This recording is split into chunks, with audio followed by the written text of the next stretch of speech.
पूरे देश के अंदर तिरंगा यात्राएं निकाली जा रही हैं। शायद 3 लाख से ऊपर लोग थे जिन्होंने अपनी शहादत दी कि किसका खून खोल नहीं उठेगा। पढ़ लिख के अखबारों में और शेरों की गर्दन कटवा दी कुत्तों के दरबारों में। अब हमें इस आतंकवाद और इस पाकिस्तान का इलाज जरूर करना होगा। नमस्कार, आप देख रहे हैं स्टेट न्यूज़ हरियाणा और मैं हूं अमित अमन। आज 14 अगस्त और आज ही का दिन डिसाइड किया है बहुत से लोगों ने तिरंगा यात्रा निकालने के लिए और पूरे देश के अंदर तिरंगा यात्राएं निकाली जा रही हैं। और इसी कड़ी में अगर बात करें जिला रेवाड़ी की, उसके अंदर भी वार्ड नंबर 1 के अंदर सुरेंद्र यादव बउआ से जो हैं वो आज अपनी तिरंगा यात्रा निकाल रहे हैं, जो कि पूरे वार्ड के अंदर हर गांव के अंदर पहुंच रही है। और वो शख्स हमारे साथ भी मौजूद हैं, चलिए इन्हीं से हम जान लेते हैं। सर, आप बताएं सबसे पहले तो जो तिरंगा यात्रा का उद्देश्य है वो क्या है? अमन भाई, मैं तो एक ही चीज़ कहूँगा कि भाई अटल बिहारी वाजपेयी जी भी कहते थे कि माना कि अंधेरा घना है लेकिन दिया जलाना भी खामना है। तो मैं तो एक ये शुरुआत मान रहा हूँ। और ये जो लोग, खासकर जो ये युवा वर्ग है, इस गर्मी में भी इतनी भीड़ है, आपको अनुमान लग गया होगा। और मैं आज कोई राजनीतिक बात करने यहाँ नहीं आया हूँ, मैं तो इन शहीदों को अपनी श्रद्धांजलि देने आया हूँ। लेकिन आप खुद देख सकते हैं इन युवाओं में कितना जोश है। कोविड के बाद इतनी भीड़ और हर गांव में माताएं बहनें छतों से और हमें मिल की भाई आशीर्वाद दे रही थी। वो मैं आशीर्वाद अपने लिए नहीं मान रहा, इस जनता के लिए मान रहा हूँ और साथ साथ इन शहीदों के लिए मान रहा हूँ। आज यदि हम सब आज़ाद हैं, एक जगह एकत्रित हो रहे हैं, तो शायद इन शहीदों का ऋण, अभी आपने देखा कि डॉक्टर भीमराव अंबेडकर की माला पे हमने पुष्पार्पित किया है।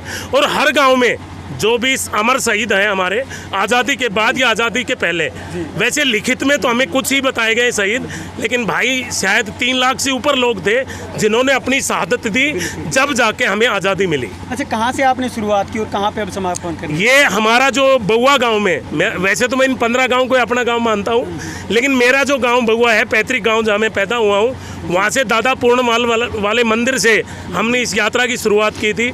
और लगभग हम 12 गाँवों को कर चुके हैं। अब ये नाहड़ गांव मीन्स हमारी 24 का ये कहे सबसे बड़ा गांव है, यहाँ पे अभी ये यात्रा रुकी है। अब आगे हम भड़ंगी जाएंगे, बिसवा जाएंगे, कारोली जाएंगे।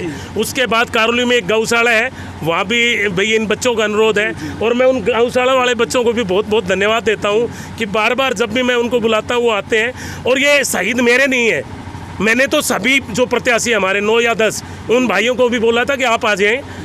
बीच में ज़रूर है कि मेरे भी गाने बजे हैं, वो इसीलिए बजे कि वो भाई नहीं आए। अनलेस मैं इसको राजनीतिक कभी नहीं बनाना चाहता था। मैं तो इस देश के शहीदों के प्रति, और बचपन में भाई मेरे को जो है ना, जब मैं बाड़ा गांव में पढ़ता था तो मुझे वहाँ एक नाटक में भी भाग लेने का मौका मिला। उसमें वैसे मैं अंग्रेज़ों की तरफ से जज बना था, लेकिन वो जज्बा जब ये गाने में सुनता हूँ ना, मेरे रोंगटे खड़े हो जाते हैं। और मैं तो यही कहूँगा कि अब भी, कल भी जैसे हमारे 2 भाई हरियाणा के और 4 शेरों को ढेर कर दिया गया, मैं तो एक ही चीज़ कहूँगा कि किसका खून खोल नहीं उठेगा। पढ़ लिख के अखबारों में और शेरों की गर्दन कटवा दी कुत्तों के दरबारों में। यदि माता की मैं भाई, हमें अब राजनीतिक रूप से हमने मोदी जी को बड़े बल्कि जो अच्छे बहुमत से वहाँ भेजा है, अब हमें इस आतंकवाद और इस पाकिस्तान का इलाज जरूर करना होगा।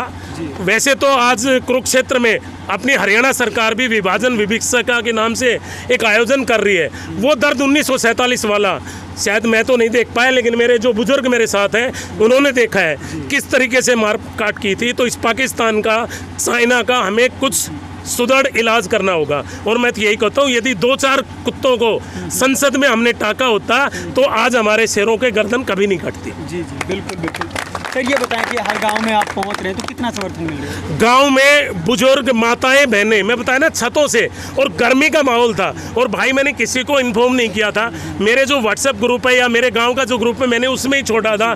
और इतनी भीड़ मुझे यहाँ दिखाई दे रही है। मैं अपने लिए नहीं मान रहा, मैं इस जनता के लिए मान रहा हूँ। और यदि आगे चुनाव भी लड़ रहा हूँ, मैं नहीं लड़ रहा, ये जनता लड़ रही है। इस अमृत महोत्सव के ऊपर जहाँ की एक दिवाली की तरह इस पर्व को मनाया जा रहा है। पहले हम देखते थे कि सिर्फ दिवाली पे घर घर दिए जलाए जाते थे, बिल्कुल। और आज अमृत महोत्सव के ऊपर घर घर तिरंगे लगाए जा रहे हैं। तो दिवाली कितने पर्व को मनाया जा रहा है, तो इस पे क्या संदेश देंगे? मैं तो यही कहूँगा कि भैया भारत सरकार की बहुत ही अच्छी मुहिम है। हम देखो हमें पढ़ाया जो किताबों में गया कि केवल 250 गुलाम थे, वास्तव में हम 1000 साल गुलाम थे भाई। आप भी जब बार बार वो मुद्दा उठाते रहते हैं और बहुत ही अच्छा निर्भीक होकर ये काम कर रहे हो आप।